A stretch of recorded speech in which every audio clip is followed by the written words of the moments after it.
추세를 파악을 하려면 제일 먼저 거래량에 대한 이해도가 필요한데요.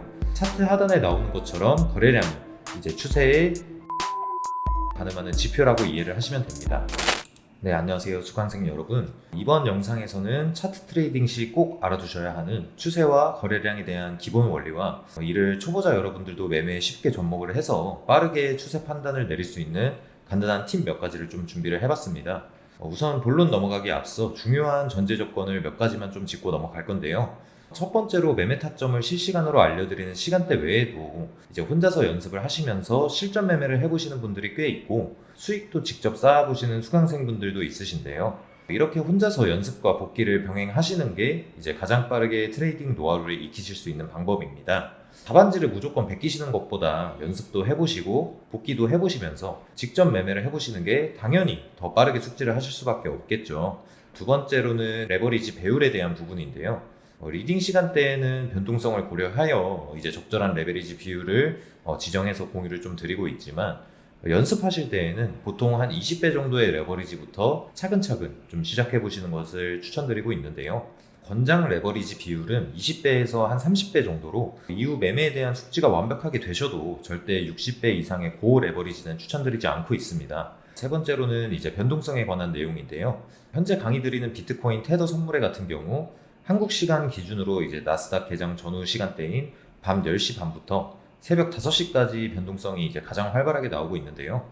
이 시간대의 변동성이 크기 때문에 이제 먹을 구간이 자주 나오기도 하지만 반대로 이제 예기치 못한 변동성 또한 크기 때문에 이 시간대에 혼자서 연습을 하시는 분들이라면 가급적 10배 이하로 저 레버리지로 평소 시간대보다 레버리지 비율을 조금 낮게 유동적으로 조절을 잘 해주시고 스탑러스 또한 타이트하게 이용하시는 걸 권장드리고 있습니다. 숙지사항은 여기까지고요. 서론이 조금 길었네요. 이제 바로 본론으로 넘어가겠습니다. 우선 교육 카톡방에서 알려드리는 매매 타점을 꾸준히 확인하시고 따라해보시는 분들은 아시겠지만 저 같은 경우 여러 가지 보조 지표를 난잡하게 이용하는 게 아니라 캔들과 그리고 거래량, 추세 변곡, 지지 저항, 수렴 발산 등 철저하게 이제 기본기만을 토대로 교육을 조금 드리고 있고 이렇게 기본기가 갖춰진 상태에서는 구태여 여러 보조 지표를 사용하지 않아도 실전에서 높은 승률과 손익비를 가져오실 수 있는 것을 조금 확인을 많이 해보셨을 거예요. 그렇기 때문에 이번 영상에서는 추세와 거래량에 대한 부분을 조금 설명을 드릴 건데 먼저 추세는 지금 차트에서 보시는 것처럼 현재 차트가 움직이는 방향성입니다. 다만 이런 방향성은 영원하게 지속되는 게 아니라 차트상에서 변곡을 만들어내면서 기존 추세와 반대 방향으로 움직이기도 하는데요. 이때 추세에 순응하여 차트가 움직이는 큰 방향대로 매매를 하시는 게 추세 매매이고 차트의 변곡점을 포착을 하여서 추세가 반대로 꺾이는 부분을 잡는 게 이제 변곡 매매라고 할 수 있습니다.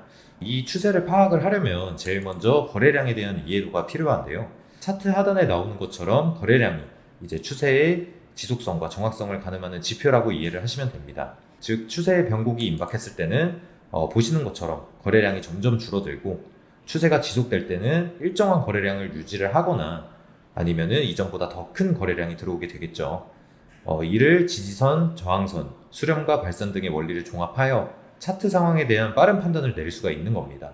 여기서 포인트는 캔들의 전체적인 흐름도 물론 중요하지만 이 흐름에 대한 신뢰성을 높이려면 캔들 차트만 보시는 게 아니라 거래량을 필수적으로 확인을 좀 하셔야 합니다.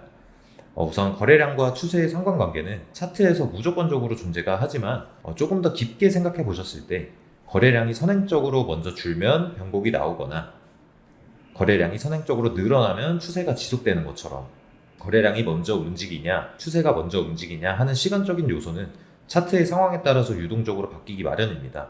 예를 들어서 거래량이 먼저 늘어나야 추세가 지속되는 게 아니라 추세가 지속되는 중간에 거래량이 붙어서 추세가 더 지속될 수도 있는 거고 반대의 경우 변곡이 나오면서 동시에 거래량이 줄어드는 경우도 있기 때문에 실전 매매를 통한 숙지 과정이 필요합니다. 수강생 여러분들께서는 이제 교육 시에 올려드리는 매매 타점 복기도 해보시고 혼자 차트를 보시면 실전 매매를 통해서 연습해 보시는 것을 추천을 좀 드리고 있고요. 앞으로 이런 교육 영상을 통해서 오늘 다뤄보지 않았던 내용들을 이제 또한 종합적으로 교육해 드릴 예정이니까 저희 유튜브 꾸준하게 좀 시청 부탁드리고요. 또한 현재 운영 중인 차트 교육 과정에서는 오늘 설명드린 것과 같은 필수적인 원리와 노하우 스킬을 모두 무료로 알려드리고 있으니 차트의 원리와 수익을 쌓는 매매 방법에 대해 배우시고 싶으신 분들은 하단에 이제 고정 댓글 링크로 말씀해 주시면 교육과정 초대를 해드리도록 하겠습니다. 항상 여러분들의 건승을 기원하는 김사부였습니다. 감사합니다.